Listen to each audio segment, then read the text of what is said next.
So something we learned over the years is that if we ever have a chance, anytime we deliver a patch, we don't want to leave anyone out. So one of the biggest things is trying to always deliver a 5-player dungeon along with a raid. And patch 4.0 won't be any different, so we're planning to deliver a new dungeon, which would be Abyssal Maw. Abyssal Maw will be a continuation of the story that players are playing through in Vashj'ir. So in Vashj'ir, we already have a dungeon that's shipping with Cataclysm, the Throne of the Tides. So players are going to play through that and already get a base of the story of what's going on. And it's the same issue that we're dealing with in Hyjal, where basically you're going to play through the quests all the way through, and when you get into the dungeon, you're going to actually know what's happening. So it's not going to feel like something that's foreign to you. Oh, and it's nothing like Oculus.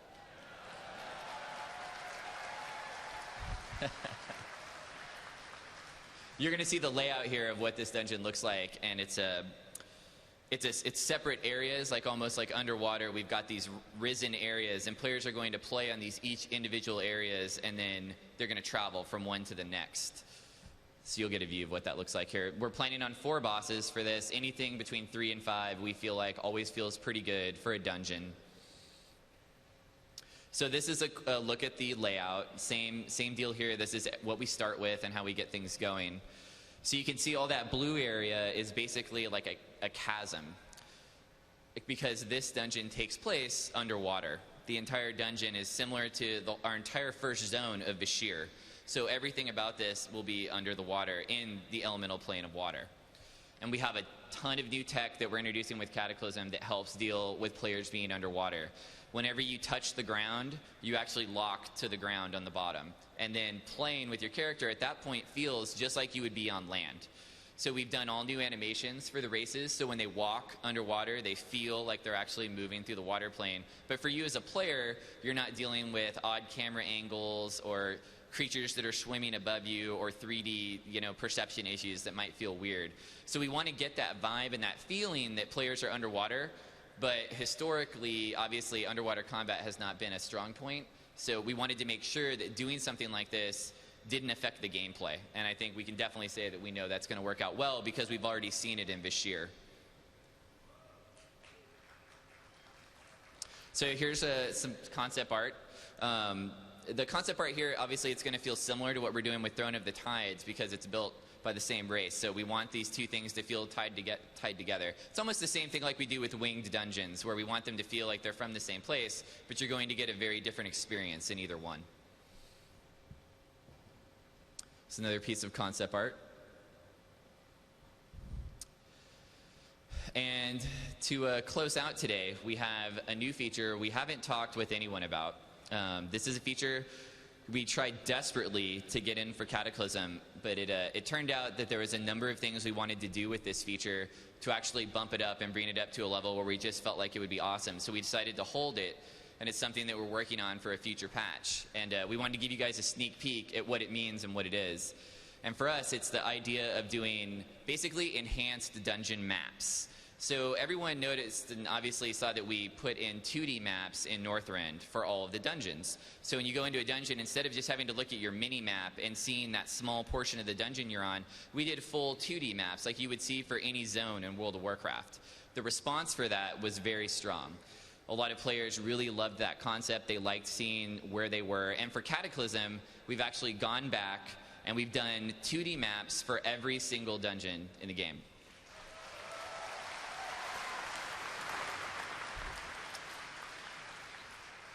So that's our first step, and we thought that was great. Now players aren't going to get lost. It's going to feel like they're knowing where they're going.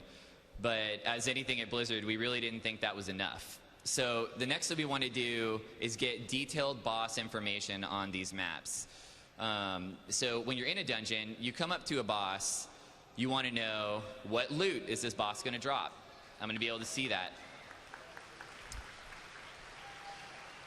You want to know maybe a small paragraph about where this boss came from, what he's doing, what's his deal, why is he down here standing in this room. Give you a little bit of background on the story. Thirdly, we also want you to know the abilities. As you've seen in Northrend, we're able to actually link abilities through the chat. So when you're in a raid fight and an ability happens, it shows up in your chat and you can actually click it and get a detailed tooltip on what that ability was and what it did. Have the ability to see these things before they actually go into the fight. Because if you look at any fight now in the game, the only way to really find out if something, what it does, is to die. You have to basically pull the boss and figure out, oh, well, he's doing this meteor that we've got to get out of the way, or he's doing a pulsing AE and it's killing us. And there's no way to find that stuff out. So by having those abilities be available for you to see when you come up before you pull the boss, you really think it'll give a lot of players a lot more insight into what they're getting into. We're not going to tell you exactly how the boss works, by no means. We still want the gameplay to be there, but we definitely want you to have an idea of what you're getting into. So many people right now end up alt-tabbing out of WoW and going to a site, Wowhead or any of these sites, to try to get information. And that's great. We think that sites like that are awesome for the game. They really help. But we also would like people to be able to get some of that information inside of WoW and not have to actually go outside to do that. And so we really think this is going to be a huge feature for the game.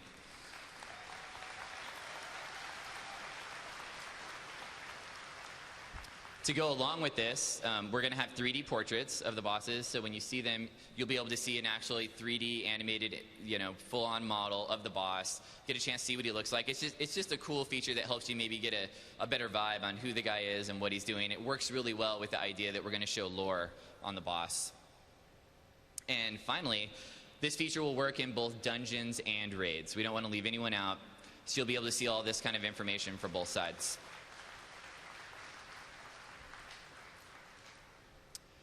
And to close out today, that's all the information we have for what we're planning on. Give you a little bit of a sneak peek of Cataclysm and stuff we're planning for the patches. But we wanted to leave you guys with a really awesome video we got from our DVD production team of what you can expect in the raids that are coming with shipping Cataclysm here in just a few weeks.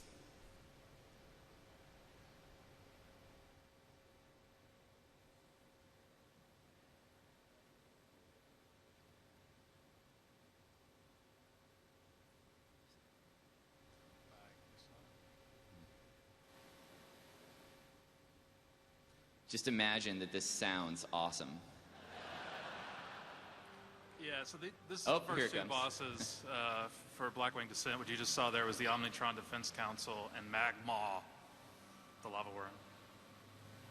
Sweet elevator. Yeah. There's Maloriak.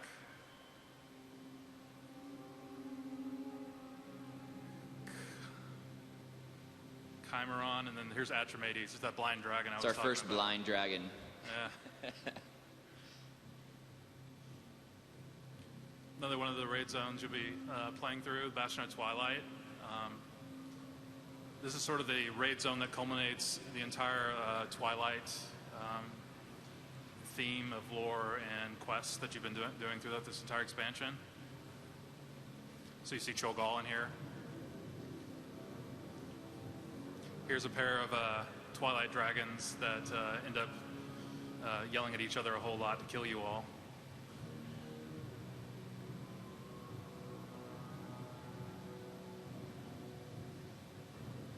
We have a bunch of elementals. We actually have the Ascendant Council. There's one of them. You'll be fighting a Ascendant of each elemental type in the fight. Here's Cho'Gall. Just chilling on the throne. Hanging out with his beak. With a huge hammer.